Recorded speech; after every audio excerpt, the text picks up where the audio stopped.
תודה רבה לך, ג'אנט. זה בהחלט היה מעל ומעבר, סיפור חיי. Good evening, one and all. Good evening, dear guests. I would like to start by thanking the INSS, General Amos Yadlin, Frank Lowy, Chairman. I have to say that this institution is highly impressive. In recent years, I have cooperated with many of the initiatives of INSS, and I have to share my personal feeling. I think that sometimes it substitutes the Ministry of Foreign Affairs. It is a small-scale ministry, and it deserves full credit for the achievements. Thank you, Amos, and thank you, Frank.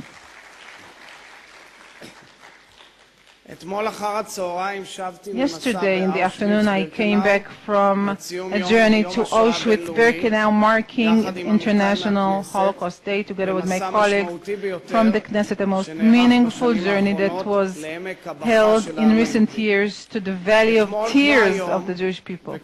Today, as yesterday and other days that will come, this bleeding wood will continue to accompany us forever engraved in our collective memory. Only those who try to feel and sense the atrocity could optimistically talk about a safer future. Our state was established on the base of these survivors. It accumulated capabilities that are unmatched in the past 6 decades. And these strengths ensure the people living in Zion and Jewish people wherever they are. What happened will never be again. Ladies and gentlemen, once and for all we have to state the truth. It is more dangerous to Israel to stay in a stately freeze, to continue holding the territories, than part from the Palestinians. We are approaching constantly the point of no return, from where separation will not be a realistic possibility anymore. This situation is going to take us to a difficult or a harsh process, which will end in a binational state. Over 7 million Palestinians live in the West Bank. They will not go away or disappear, and if we don't part from them, they will end up being Israeli citizens. Israel could not take this economically, politically, or socially. We're not talking about a theoretical discussion, but a reality that could become an inseparable part of the future of the state of Israel. And so, we are approaching the moment of truth, national moment, political moment. In the recent 2 days, many speakers from the right wing spoke from this podium. Minister Bogi Ya'alon, Naftali Bennett, and many others. I heard and read what they said. The only conclusion that arises once and once again is that the right do not have any vision or understanding where Israel is going to be in 10 years' time. What does Minister Bennett say? That the Jewish uterus would resolve the dispute? What do you have to offer apart from these very, very harsh words of incitement? Minister of Economy Bennett, you and your friends have turned into the forefathers of the binational state. It's going to be registered under your name. Maybe you don't will it, but you're undermining the foundations of this national home. You are the real post-Zionists. You are the real threat on 2,000 years of longing for a Jewish state. You, Minister Bennett, are not seeing the reality that is forming. You're lying to the public. We know. We Israelis know how to deal with any security scenario, and any future agreement will oblige us security arrangement that will leave Israel's capabilities of protecting its borders and citizens itself. Reality has proven that when we are perceived as seeking an arrangement, we have legitimacy, full legitimacy, to operate against our enemies and exercise our right for self-defense. If you would look at the support we received at the Pillar of Defense operation, after Second Camp David intentions were proven, and the cost-led operation, when we had real negotiation towards peace in 2008 and the beginning of 2009, no one undermines our right to protect ourselves. The security of Israel is a leading value. There is no disagreement there. Maintaining it is not only a matter of security, because we're not talking only about foreign security, but also internal security. Palestinian terrorism in Judea and Samaria is quite under control, but at the same time, violence from within, in the form of price tag and such, is on the rise and does not meet an appropriate reaction, not by force, legal enforcement, law enforcement, or the government. We as a society tend to accept Jewish violence in a sort of tolerance, perhaps because there weren't any casualties till now. But the road there is paved. We're talking about hundreds of events already in recent years. And I'm calling Minister of Security alone to send the sovereign of Judea and Samaria, Commander Nitzan Alon, to the public in order for him to share with us the truth about the real threat in the field. To say sincerely, if the efforts that are being done towards the price tag doers are not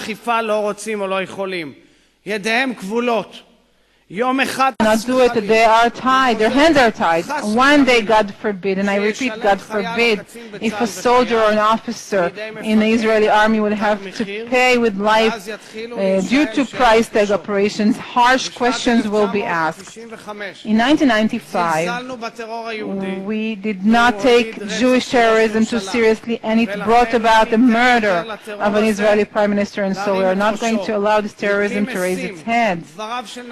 Naftali Bennett's words yesterday here provide some sort of a backwind towards an arrangement, and I'm very, very concerned about that, and it should concern us all.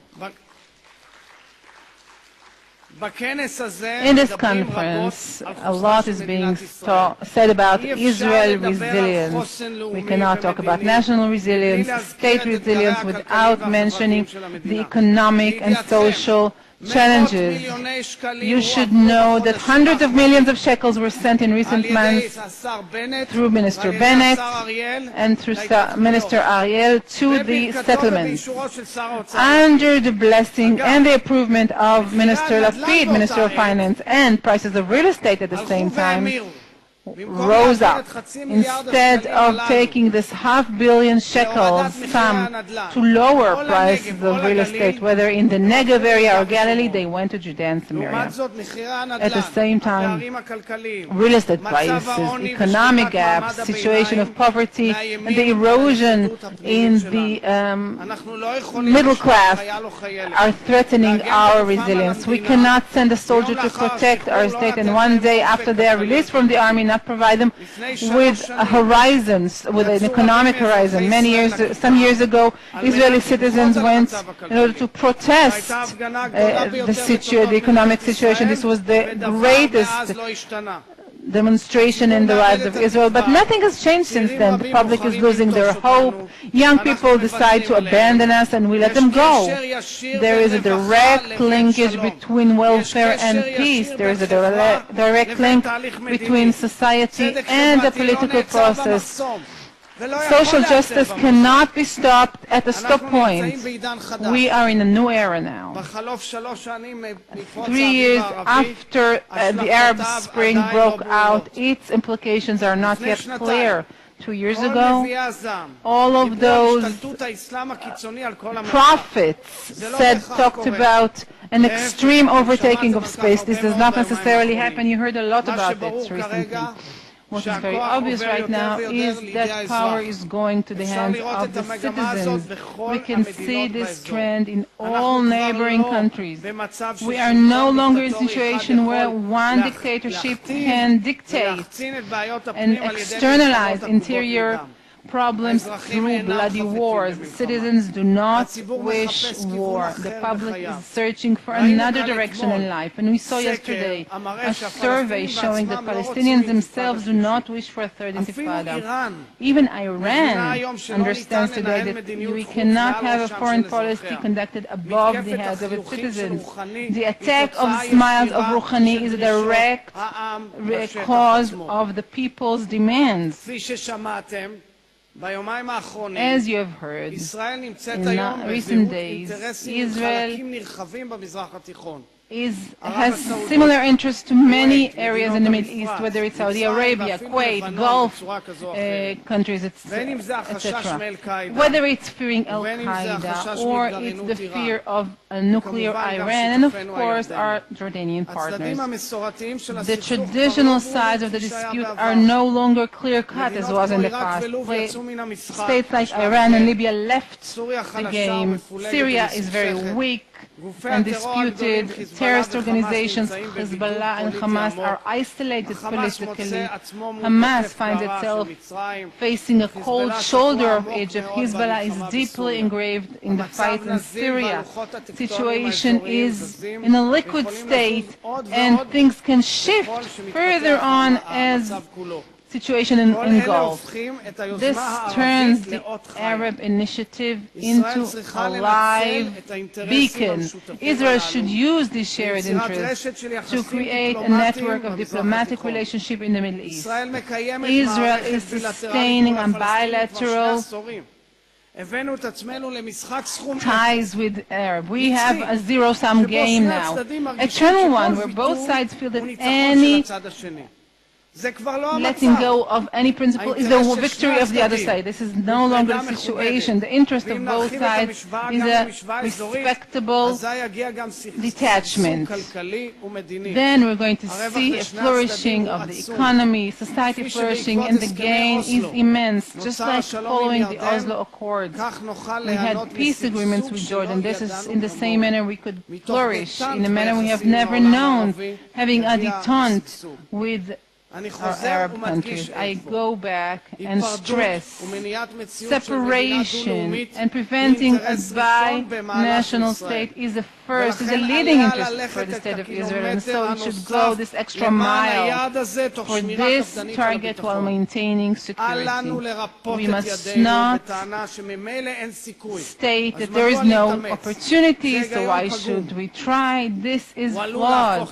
It could become a prophecy that fulfills itself on trying to present us as ones who do not wish for peace, adding fuels onto the delegitimacy bonfire of the State of Israel.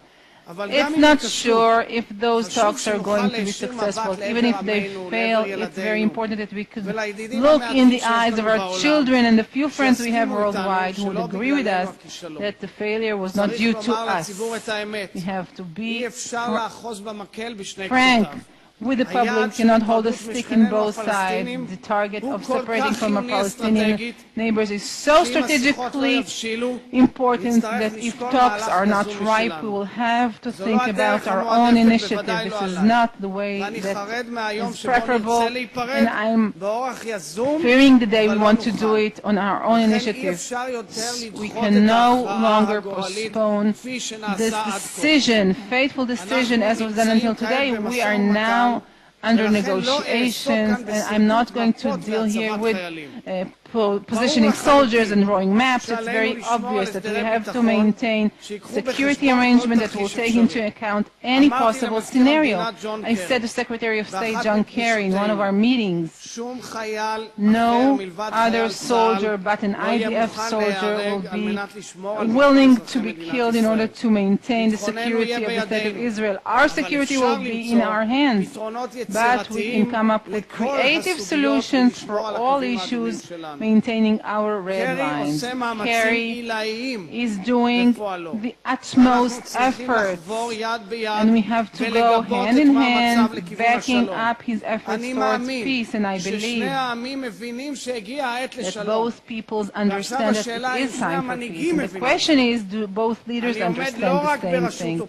I am not only heading the opposition of the Israeli parliament, but also a large political bloc that supports the peace arrangement in Israel. It provides the Prime Minister a majority in Israeli parliament for an arrangement with Palestinians. There is majority amongst the public towards a peace process. Perhaps going towards an arrangement will distribute the Likud, but if Netanyahu is not afraid and will boldly go towards peace, he could definitely find a security network that will enable him to move forward towards negotiations. We will be there to assist. The problem, Mr. Prime Minister, is fighting with Bennett could be, perhaps is nice for the media, but it is no indication to the fact that you're going towards brave steps. And I'm asking the Prime Minister, can you, and I'm not certain, do you have the courage?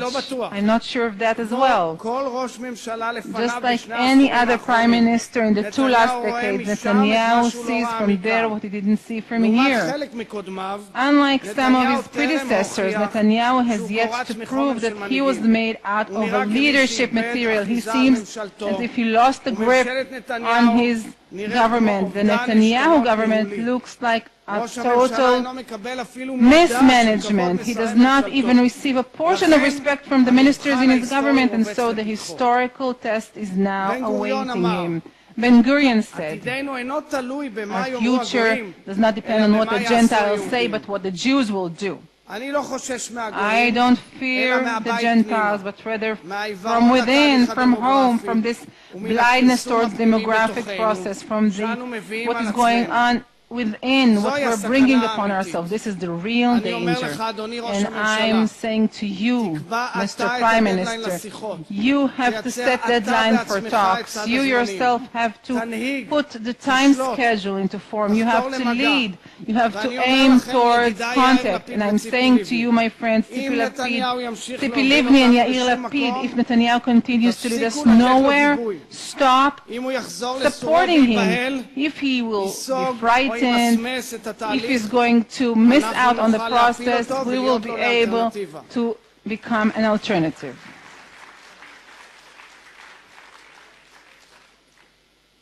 Join us, and together we will unite the camp. We have the ability, we have the majority of the public. Under certain conditions, we're going to have majority in the Knesset. As it seems now, you are sitting in a government that is going nowhere. Join us, and we'll have a better, more just government. Ladies and gentlemen, the ship had sailed, but the sailors have all fallen asleep. If no one wakes up the soldiers, how will it reach its shores? Thank you very much.